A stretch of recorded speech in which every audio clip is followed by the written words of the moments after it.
நான் உன்மேல் இருக்கிற அவன் நுகத்தை முறித்து உன் கட்டுகளை அறுப்பேன். அல்லேலூயா. இப்போ நம்மளுடைய ஆண்டவர் என்ன செய்ய போறாரா, அவன் நம்ம மேல யாருடைய நுகம் இருக்குது, இவளுடைய நுகம் பூட்டப்பட்டிருக்கு. பூட்டப்பட்ட நுகத்தை யாரோ ஒருவர் அந்த பூட்டுல இருந்து கழட்டி விட்டாதான் நம்ம ரிலீஸ் ஆக முடியும். ஒரு மாடை கழுத்துல பூட்டு போட்டுட்டோம்னா, அந்த நுகம்னா நாங்க மாடு கழுத்து மேல இருக்கும் பாத்தீங்களா, நுகம் அந்த அந்த இதை வச்சு பூட்டியிருப்பாங்க, அதுதான் நுகம். அப்பதான் அது அந்த நேர் வழியில போய்கிட்டே இருக்கும். இல்ல மாட்டு வண்டி போட்டவ எந்த திசையில நடத்துறானோ அந்த திசையை நோக்கி ஒழுங்கா பயணிக்காது. அப்ப இஷ்டத்துக்கு போகிற இடத்துல இருக்கக்கூடாதுன்னு அவன் என்ன செய்யறான், அவன் பேச்சை கேட்டுட்டு மாத்திரம் தான் நடக்கணும்னு பிசாசு என்ன செஞ்சுட்டான், நம்ம கழுத்துல நுகத்தை பூட்டி வைத்து விட்டான். இது வரைக்கும் நம்ம வாழ்க்கையில நுகம் பூட்டப்பட்டிருக்கிறது உண்மைதான். அப்போ இது வரைக்கும் பூட்டப்பட்டது உண்மைதான். ஆனா ஆண்டவருடைய வசனம் சொல்லுகிறது, அதை என்ன செய்ய போகிறாரா இந்த நாள்ல, உண்மையில் இருக்கிற அவன் நுகத்தை முறித்து, பாருங்க, அதை கழட்டலாம் இல்ல, அதை கழட்டிலாம் விடல, ஆண்டவர் ரிலீஸ் பண்ணிலாம் விடல, முறிக்கிறன்ற. அது அப்பனா யார் முறிப்பா அப்படின்னு கேட்டா, கோபத்துல உள்ளவங்க தான் முறிப்பான். என் பிள்ளை இவ்வளவு நாள் பூட்டி வச்சிருக்கிற அப்படின்னு சொல்லி முறிக்க போறாரு. அப்புறம் உன் கட்டுகளை, அவன் நுகம் மட்டும் போட்டு வச்சா பரவாயில்ல, நம்மள கட்டி வச்சுட்டான். புரியுதுங்களா? நம்மள நடக்க செய்யல, கட்டி வச்சுட்டான். எங்கேயுமே போகாதபடிக்கு, எந்த காரியத்தை செய்யாதபடிக்கு, நம்ம மேன்மை அடையாதபடிக்கு, கர்த்தருக்கு மகிமையாய் நம்ம வாழாதபடிக்கு நம்ம என்ன செஞ்சுட்டான், இவ்வளவு காலம் கட்டி வச்சுட்டான். நுகம் போட்டு அதுல இருந்து நம்மள விடுதலை பண்ண முடியாது. இதுல கட்டி வேற வச்சுட்டா நம்மளால சுத்தமா ரிலீஸ் பண்ணி நம்மளுடைய வேலைய நம்ம செய்யவே முடியாது. அப்ப அவனோட காரியத்துக்கும் பயன்படுத்தல, ஆனா கர்த்தருடைய காரியத்துக்கு நேரம் பயன்படுத்துவான்ட்டு நம்ம கால்களை, கைகளை, வாழ்க்கைய, எல்லா காரியத்தையும் கட்டி வச்சிருக்கான். அப்ப இன்னைக்கு ஆண்டவர் கொடுக்கிற ஒரு பெரிய வாக்குத்தத்தம் என்னன்னா, அவன் இன்னைக்கு விசுவாசிங்க, அவனுடைய நுகத்தை முறித்து அவன் கட்டுகளை அறுத்து விட்டார். அல்லேலூயா. இன்னைக்கு நம்மளுடைய வாழ்க்கை, இந்த சபையில எத்தனை பேருடைய கட்டுகளை இன்னைக்கு அறுத்து, அதாவது நுகத்தை முறித்து கட்டுகளை அறுக்கிறார்ன்றது அவங்க விசுவாசத்தை பொறுத்து இருக்குது. சரி, இங்க புதிய ஏற்பாட்டுல பார்க்கிறோம், ஆபிரகாமுடைய குமாரத்தியா ஒரு மகள் இருக்கிறா. அப்ப அவளுக்கு வயசான காலமா இருக்குது. ஆலயத்துல உட்கார்ந்து இருக்கிறா கூனியா. இயேசு உடனே அவளுக்கு அந்த கூணுல இருந்து பரிபூர்ணமான சுகத்தை கொடுக்கிறார். அப்போ அங்க உள்ள ஆசாரியர்கள்லாம் கேக்குறாங்க, இன்னைக்கு ஓய்வு நாளா செய்ய உங்களை சுகப்படுத்துறீங்கன்ட்டு. அப்போ இவள் ஆபிரகாமின் குமாரத்தியா இருக்கிறாளே, இவர்கள் இந்த பிசாசின் கட்டுகள்ல இருந்து விடுதலை பண்ணுங்கிறது கர்த்தருடைய சித்தம் அல்லவா அப்படின்றார். அப்ப இன்னைக்கு ஆண்டவர் என்ன செய்யறாருன்னா, அது போலதான் இவ்வளவு காலம் வயதான எத்தனையோ வருடம் சர்ச்சைக்கு வந்துட்டோம், ஆனா இன்ன வரைக்கும் என் வாழ்க்கை விடுதலை பெறலையே அப்படின்னு உங்க யோசனை இருந்துச்சுன்னா, இவ்வளவு காலம் நான் ஜெபம் பண்ணி எனக்கு ஒரு விடுதலை பெறலையே அப்படின்னு இருந்துச்சுன்னா, இன்னைக்கு அற்புதமா ஆண்டவர் என்ன செய்ய போறாரு, அதை முறித்து அதை கட்டுகளை அறுக்க போகிறார். அல்லேலூயா. அறுத்து எறிஞ்சு உங்களை ஒரு விடுதலையோடு வாழ செய்ய போகிறார். கர்த்தருக்குள்ளான மகிமையின் உள்ள பாத்திரமாய் விளங்க செய்ய போகிறார். அல்லேலூயா. எடுத்தவங்க வாசிங்க, லூக்கா 11ஆம் அதிகாரம் 9வது வசனத்தை வாசிங்க.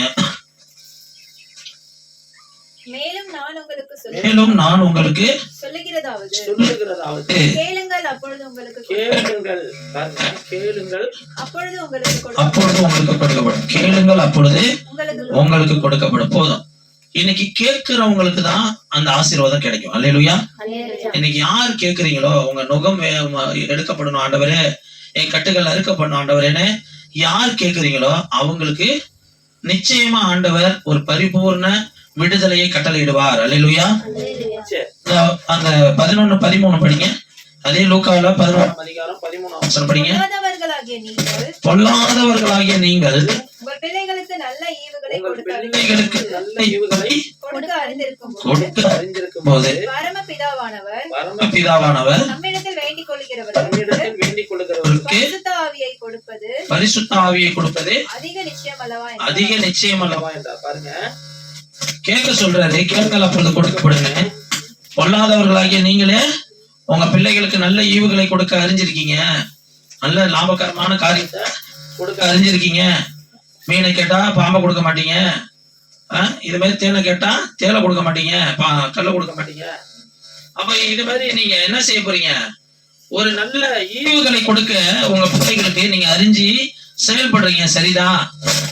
உங்க பிள்ளைகளுக்கு நல்ல ஈவுகளை கொடுக்கிற அறிவாற்றல் உங்களுக்கு இருக்குன்னா, என் பிள்ளைகளுக்கு நான் கேட்கறத கொடுக்க மாட்டேனா? என்ன கொடுக்க போறாரா? பரிசுத்த ஆவியை கொடுக்க போறார். பரிசுத்த ஆவியை ஏன்? என்னடா பரிசுத்த ஆவிக்கும் இந்த ஆசீர்வாதத்துக்கு சம்பந்தமே இல்லையே. நம்ம பரிசுத்த ஆவியை பெற்றுக்கிட்டு நம்ம எப்படி ஆசீர்வாதத்தை பெற முடியும்? நம்ம கேட்கறது சுகத்தை கேட்கிறோம், நம்ம கேட்கறது விடுதலையை கேட்கிறோம், நம்ம கேட்கறது பணத்தை கேட்கிறோம், நம்ம கேட்கறது பலத்தை கேட்கிறோம், நம்ம கேட்கறது பதவியை கேட்கிறோம். இதுக்கும் பரிசுத்த ஆவிக்கு சம்பந்தமே இல்லையே. அல்லேலூயா. இப்போ இந்த சம்பந்தமே இல்ல. ஆனா ஆண்டவர் என்ன செய்யறாரு? உங்கள் குறைவுகளை நிறைவாக்குகிற கர்த்தர் ஒரு காரியத்தை செய்கிறாரு. நீங்க உங்க நுகம் முறிக்கப்படணும்னா, உங்க கட்டுகள் அறுக்கப்படணும்னா, உங்க மேல இறங்குறது என்ன இறங்குனா அது அறுக்கப்படும், முறிக்கப்படும்னா பரிசுத்த ஆவி இறங்கும் போதுதான் அது முறிக்கப்படும், அறுக்கப்படும். அல்லேலூயா. அப்ப சிம்சோனை எடுத்துக்கோமே, அவனை புது கயிறுகளால நார்களால கட்டி கொண்டுட்டு போய் பெலிஸ்தியர் அன்னைக்கு கொண்டுட்டு போய் விடுறாங்க. விடும் போது பரிசுத்த ஆவியானவர் பலமா இறங்குறாரு அவன் மேல. என்னாவது? அந்த புது கயிறு நெருப்பு பட்டது போல படார்னு தெரிச்சு அவன் கட்டுகள் அறுக்கப்படுது.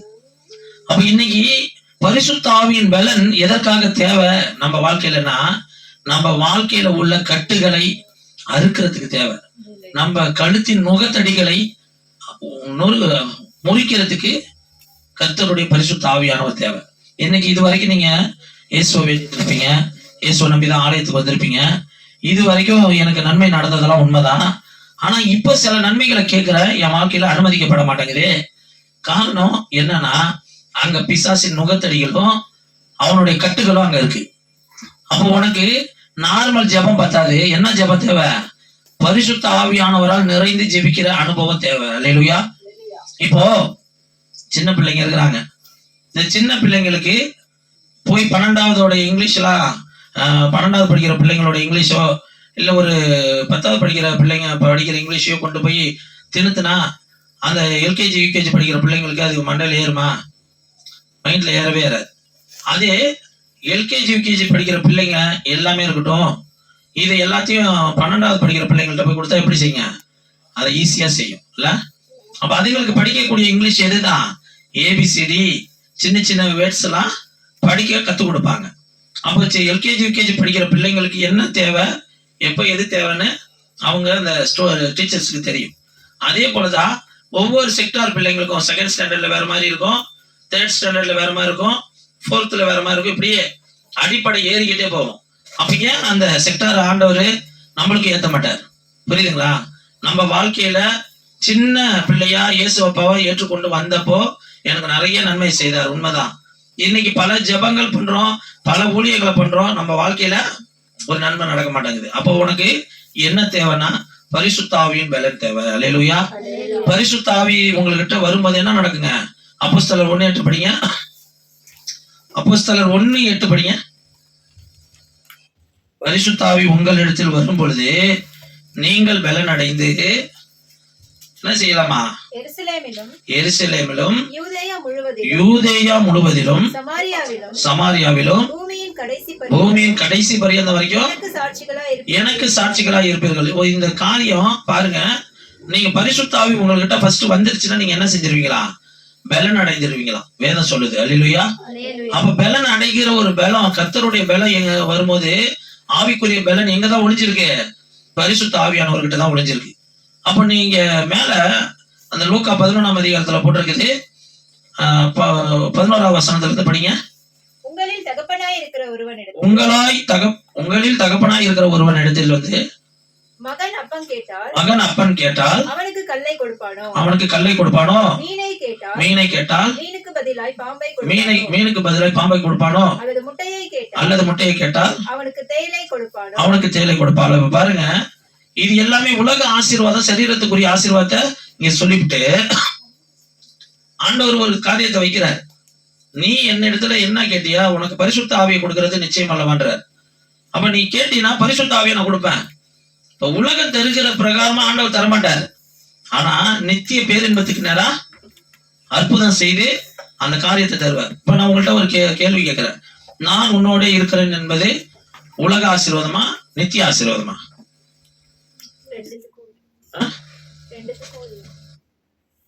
உலக ஆசீர்வாதமா நித்திய ஆசீர்வாதமா? ஒரு சகோதரி சொல்றாங்க ரெண்டுத்துக்கும் உரியதுன்னு சொல்றாங்க. நீங்க சொல்லுங்க.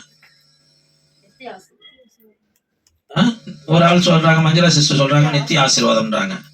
நீங்க நான் உன்னுடனே இருக்கிறேன் அப்படின்னு கர்த்தர் சொல்லுகிறார் நம்மளை பார்த்து. அது உலக ஆசீர்வாதமா நித்தியத்துக்குரிய ஆசீர்வாதமா? சரி, நான் இப்போ கேட்கிறேன். இன்று என்னுடனே கூட பரதேசியில் இருப்பாய். இது நித்திய ஆசீர்வாதமா உலக ஆசீர்வாதமா? நித்தியத்துக்குரிய ஆசீர்வாதம். இதுதான் வேறு பிரிக்கிறது. இப்போ நான் உன்னுடனே இருக்கிறேன்னு சொல்றது இந்த உலகத்துல இருக்கும் போது இருக்கிறவங்கள்ட்ட வாழ்ற வாழ்க்கைக்கு நேரா கொடுக்கிற ஆசீர்வாதம். நீ இந்த உலகத்துல வாழ்ந்து முடிக்கிற வரைக்கும் நான் யாரோட தான் இருக்கிற போறேன்? உன்னோட தான் இருக்க போறேன். இதுதான் உலகத்துல உனக்கு கொடுக்கிற ஆசீர்வாதம். ஆண்டவர் என்ன செய்ய மாட்டாரு?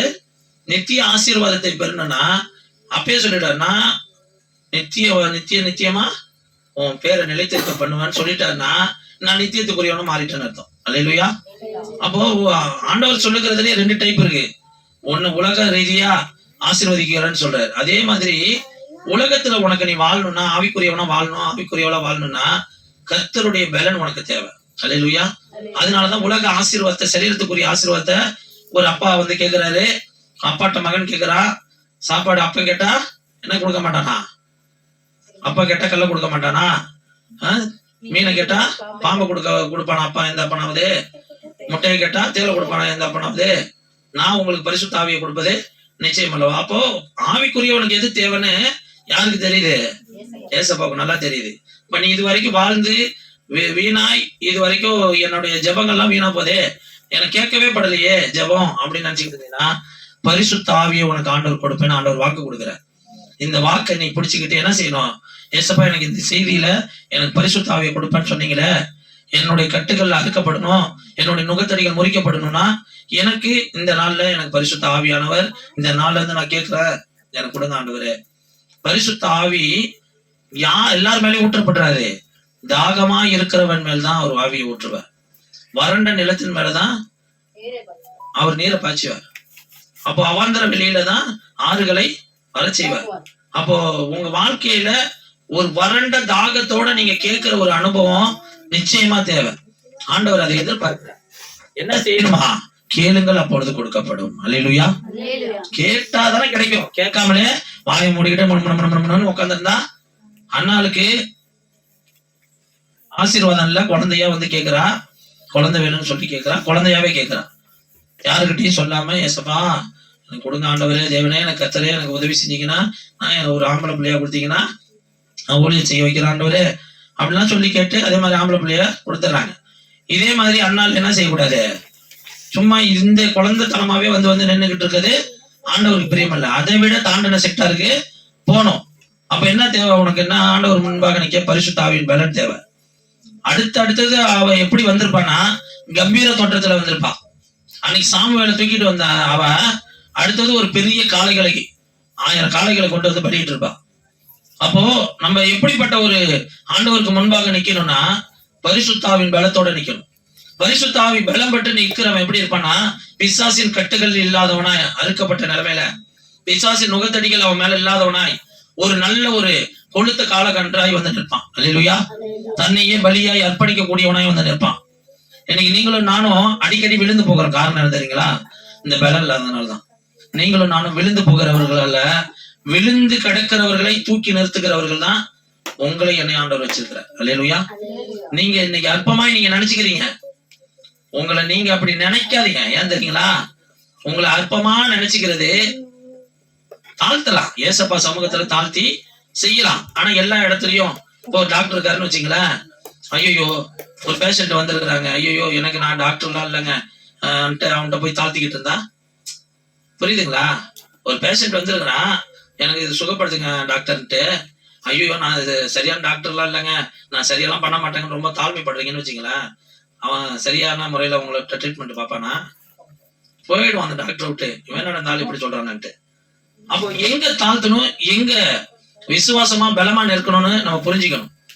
அப்போ தேவ சமூகத்தில் தாழ்த்துக்கிற நீங்க, அப்படியே உங்க தாழ்மைப்படுத்துக்கிற நீங்க மனுஷ சமூகத்துக்கு வரும்போது எப்படி இருக்கணும்?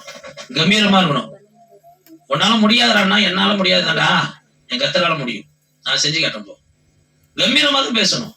யாருக்கும் கர்த்தரை உண்மையாய் நேசிக்க கூடியவன், உண்மையாய் கர்த்தரை அறிந்தவன் மனுஷருக்கு முன்பாக கூனி குறுகி நிக்க மாட்டான். அல்லேலூயா. பரிசுத்த ஆவி நம்ம இடத்துல வரும்போதுதான் நம்ம பலன் அடைய முடியும். அல்லேலூயா. அப்ப நீங்களும் நானும் இன்னைக்கு சோர்ந்து போகிறவர்களாய் மனிதர்களுக்கு முன்பாக எல்லாத்துலயும் நிக்கிறோம்.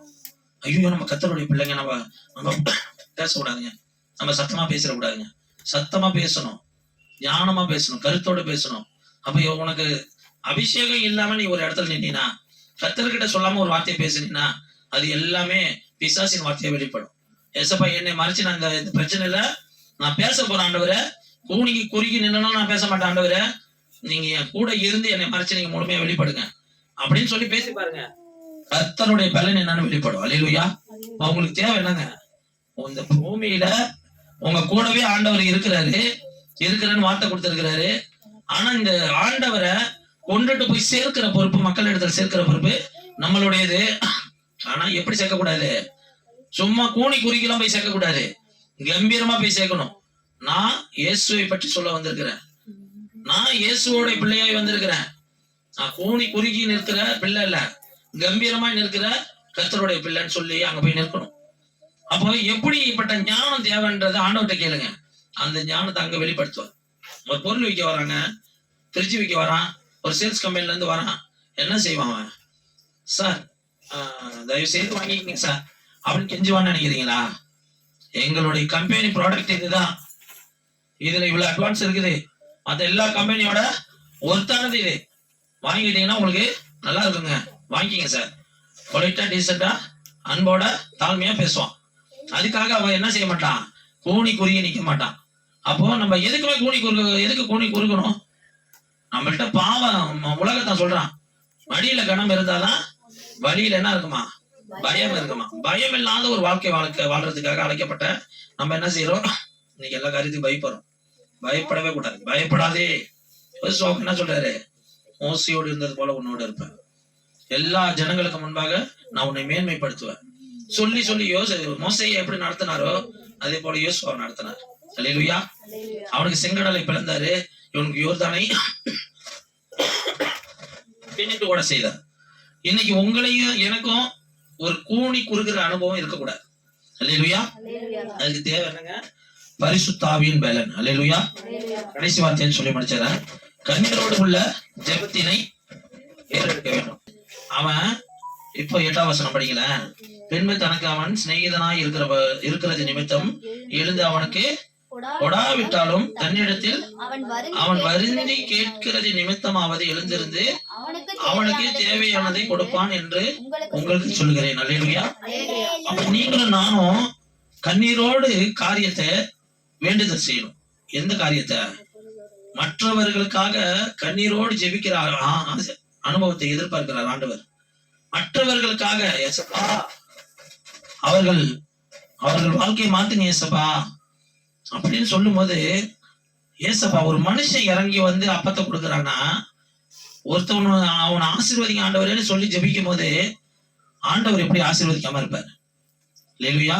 நம்ம இன்னைக்கு எந்த ஜெபத்தை விரும்ப மாட்டேங்கிறோம்னா, மற்றவர்களுக்காக ஜெபிக்கிற ஜெபத்தை நம்ம விரும்ப மாட்டேங்கிறோம்.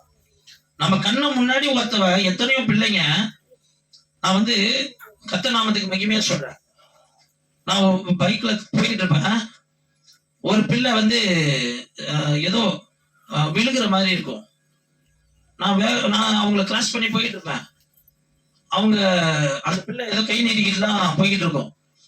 எனக்கு உள்ளத்துல என்ன தெரியுங்களா? ஐயோ அந்த பிள்ளை கைய பின்னாடி வர காலை இடிச்சிட போகுது, ஐயோ அந்த பிள்ளை காலை நீட்டிக்கிட்டு இருக்கு, காலை இடிச்சிட போகுது, அந்த பிள்ளையோடைய சரீரம் பாதிக்கப்பட்ட போதுன்னு அந்த உணர்வு எனக்குள்ள தவிச்சுக்கிட்டே இருக்கும். நான் முன்னாடி போயிட்டு இருப்பேன் அவங்கள தாண்டி, ஆனா நான் மனசுக்குள்ள ஏசப்பா அந்த பிள்ளையை காப்பாத்துங்க ஆண்டவரே, அவங்க நல்லவங்க கெட்டவங்க எனக்கு யாருன்னே தெரியாது, ஆனா உள்ளத்துல இருந்து நான் ஜெபம் பண்ணிக்கிட்டே போவேன், ஏசப்பா அந்த பிள்ளையை காப்பாத்துங்க, ஒரே ஒரு நிமிஷம் சொல்லிட்டு போறோம். அப்ப வருந்தி யார்கிட்ட கேட்க வேண்டும்? ஏசப்பாட்ட கேட்கணும்.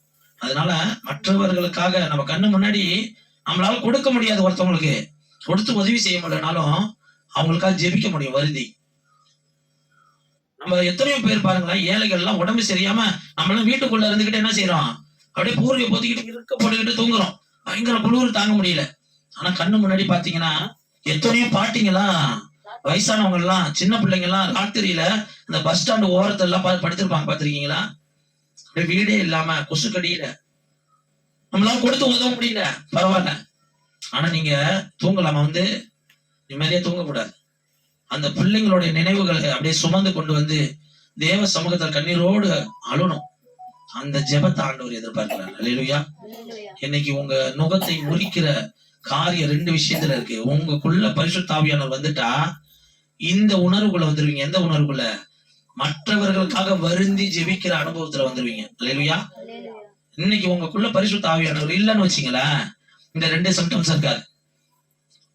உங்களுக்குள்ள பரிசுத்த ஆவியானவர் இருந்தாதான் உங்க நுகத்தடிகள் முறிக்கப்பட்டிருக்குது, உங்க கட்டுகள் அறுக்கப்பட்டிருக்கு. ஆனா இந்த சிம்டம்ஸே இல்லைன்னு வச்சுங்க, உங்க உணர்த்துதல நான் தவறு பண்றேன், நான் உணர்வு அடையல, உணர்வே இல்லை. நான் ஒருத்தவங்களை பேசிடுறேன், என் மனசு சரி பேசிடுறேன், தப்புதான். ஆனா எட்டக்க ஐயோ ஆண்டவருக்கு விரோதமா பாவம் செஞ்சிட்டோமே, தேவையில்லாம தூஷித வார்த்தைகளை ரோட்ல நின்று பேசிட்டோமே, கோபப்பட்டுட்டோமே, மற்றவர்களுக்கு முன்பாக சாட்சி கேட நின்றோம்ன்ற உணர்வு உங்களுக்கு வரலன்னா உங்களுக்குள்ள ஆவியானவர் இல்லைங்க. உங்களுக்குள்ள ஆவியானவர் இருக்கிறது எல்லாமே என்னதான் செய்வாரு? ஃபர்ஸ்ட் வருந்த செய்வார். வருந்தி உங்க இருதயம் பாதிக்கப்படும். ஐயோ தேவ ஆவியானவருக்கு விரோதமா, இயேசுக்கு விரோதமா இப்படிப்பட்ட பாவத்தை செஞ்சுட்டனே, அந்த ஜனத்தை பார்க்கும்போது இவங்களுக்காக இந்த ஜெபத்தை நான் ஏறெடுக்காம விட்டுட்டனே. அழுது ஜெபிக்கணுங்க. அந்த பிள்ளைங்களுடைய அந்த வாழ்க்கை, அந்த ஏழைங்களுடைய காரியத்தை சரி பண்ணுங்க ஆண்டவரே. அந்த ஏழைங்களோட காரியம் சரியாவதோ இல்லையோ எனக்கு தெரியாது. ஆனா வேதம் சொல்லுது, அந்த அப்பத்தை கேட்டா அவன் வருந்தி கேட்கிறத நிமித்தமாவது வந்து கொடுப்பான். புரியுதுங்களா? அது மாதிரிதான் ஆண்டவர். அவங்க ஆண்டவரை அறியாத பிள்ளைகளா இருந்தாலும் அந்த பிள்ளைகளுக்காக கண்ணீரோடு வருந்தி கேட்கிற இடத்துல நீங்களும் நானும் ஒரு தேவ பிள்ளை காணப்படும். இப்படி கேட்டா ஆண்டவர் யாரையோ கொண்டு அந்த ஜனங்களுக்கு உதவி செய்வார். அல்லேலூயா. கூப்பிடுகிற காக்கை குஞ்சுகளுக்கு ஆகாரம் வேண்டியன்னு கூப்பிடுதுன்னா அந்த பசியை கூட ஆத்துக்கிற தேவன் தான் நம்மளோட இயேசு கிறிஸ்து. இன்னைக்கு உங்களையும் என்னையும் ரத்தத்தினால மீட்டு எடுத்திருக்கிறார். எதற்காகனா நீங்கள் பலன் அடைந்து உங்க தலை மேல இருக்கிற, கழுத்து மேல இருக்கிற நுகத்தடிகள் முறிக்கப்பட்டு இயேசுவின் நுகம் சுமந்து கொண்டு அதை முறிக்கப்பட்டுட்டாலே என்ன நீங்க வந்துடுறீங்கன்னு அர்த்தம். இயேசுவோடைய சிலுவையை சுமக்கிற இடத்துக்கு வந்துட்டீங்கன்னு அர்த்தம். இயேசுவோடைய நுகம் லகுவா இருக்கும், அவருடைய நுகம் வெயிட்டா இருக்க. அவர் உங்களுக்காக ரத்த சிந்தி மீட்டு எடுத்திருக்கிறார். உங்களை காசு பணத்தை கொடுத்து மீட்டு எடுக்கல, ரொம்ப எப்படி வெளியேறப்பட்ட பொருளா கொடுத்து மீட்டு எடுக்கலங்க. அவர் புனித ரத்தத்தை சிந்தி மீட்டு எடுத்து உங்களை சபையில கொண்டு வந்து நிறுத்திருக்காரு. காரணம் எதுக்காகனா மற்றவர்களுக்காக வருந்தி ஜெபிக்கிற ஒரு அனுபவத்தில் நீங்களும் நானும் காணப்படணும். பரிசுத்த ஆவியின் பலனை பெற்று இந்த உலகத்துல நீ பலமாய் வாழணும், நீ பலமாய் ஆசீர்வாதமாய் வாழணும் என்பதற்காக அவர் தன் ஜீவனையே சிலுவையில கொடுத்துட்டு அவர் உயிர் திறந்து நம்ம கூட உயிருள்ள தேவம்னா இன்னைக்கு இருக்கிற. இன்னைக்கு அவருடைய அன்பை நீ ருசிச்சு பாக்குறது இல்ல, உணர்வு அடைகிறது இல்ல. கர்த்தருடைய அன்பை விட்டு நீ தூரமா போய்கிட்டு இருக்க, பாவத்தை நோக்கி போய்கிட்டு இருக்கிற. இந்த பாவம் எங்க கொண்டு போயிட்டு இருக்குதுன்னா, ஒருத்தனை கட்டி வச்சவன அவன் நடந்து போக முடியாது. அவனை பாவத்துக்கு நேரம் தூக்கிட்டு போய் விடுறதுக்கு யாரால முடியும்? ஒரு சின்ன பிள்ளைய நான் கட்டி வச்சிருக்கிறேன், நான் பலமானவன், ஒரு சாக்கடையில தூக்கிட்டு போய் அவனை போடனாலும் என்ன செய்யலாம்? கட்டி வச்சவன நானே பிடிச்சி தூக்கிட்டு போய் நானே போடலாம். அது மாதிரிதான் பிசாசு என்ன செய்யலாம்? நம்மளை கொண்டுட்டு போய் சாக்கடையில தள்ளி விட்டுக்கிட்டு இருக்கான், தூக்கி போட்டுக்கிட்டு இருக்கான். ஏன்னா நம்ம கட்டுகள்னா அறுக்கப்படல, நம்ம கழுத்துல இருக்கிற நுகம் முறிக்கப்படல. இன்னைக்கு பரிசுத்த ஆவியின் தாகமே இல்லாம சபை வாழ்ந்து கொண்டு இருக்குது, அநேக சபைகள். இன்னைக்கு நம்ம வாழ்க்கையில அவசியமான ஒன்று என்ன?